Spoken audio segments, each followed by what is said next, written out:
was one of these people who were blessed with meeting wonderful persons in their life that ended up being their friends and teachers with no actual credit.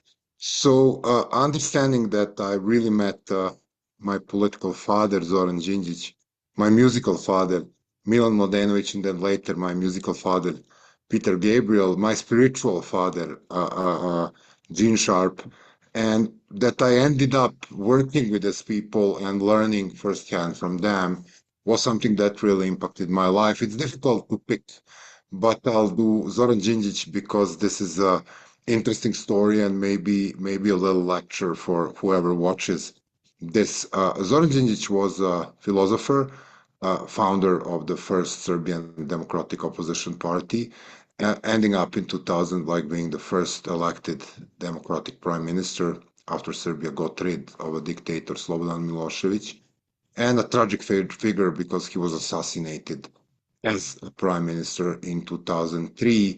And I met Zoran when I was putting posters for his party in 1992, and we kind of clicked. He's, of course, older than me, and I ended up being his protege and his mentee and learning zillion things in life. But one of the things that I really admired this guy from was probably the most important lesson that I want to share here. It is the idea of the constant learning. So this is a story of the constant learning.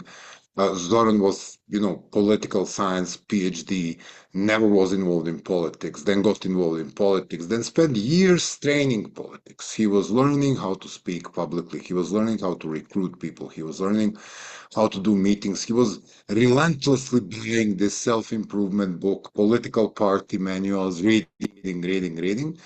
And upgraded himself to one of the most effective political managers. Once again, here is the professor moving into the manager. And if you were this, you know how this difficult transition is.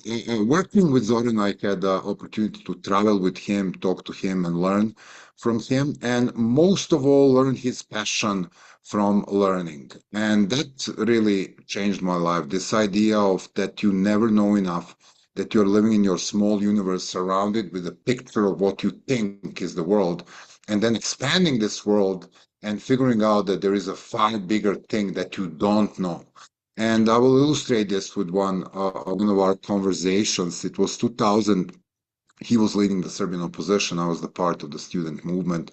We are on the plane to DC to attend the National Prayer Breakfast with President Clinton because both organizations were kind of recognized as the alternative to Milošević. And in his 40s, Zoran speaks only Serbian and German. And I speak English. And we are in the plane, and what he does, he buys one of these small machines, which were common at the time, where you can put a word in one language and it will tell you the word in another language. Believe it or not, these machines existed before AI years ago. And now he's learning the basics of English in the plane in order to meet American president.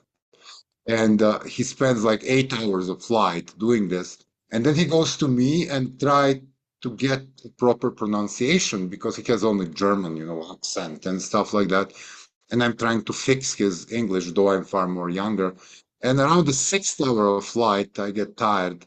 I order a beer and I say, okay, man, it's like, how can you do it for hours and hours and hours? And he says something that really stayed with me for the rest of my conscious life.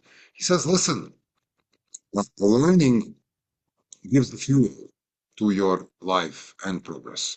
You learn as a kid, and you learn in school, then you learn as a grown-up, then you learn as a professional, then you learn as a spouse.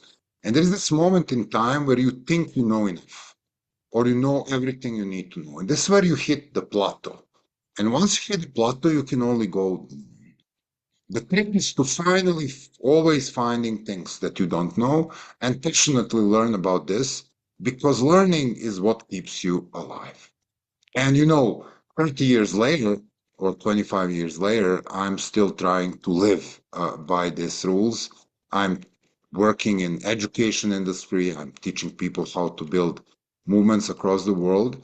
And aside of teaching the people, learning from people, learning from their creativity, learning from the way how they are solving problems is what keeps me going and keep me alive. So if there is one thing that you can pick up from this is never start learning. Start finding things that really interest you, because these are the things that will impact your life. This passion for learning will keep you going.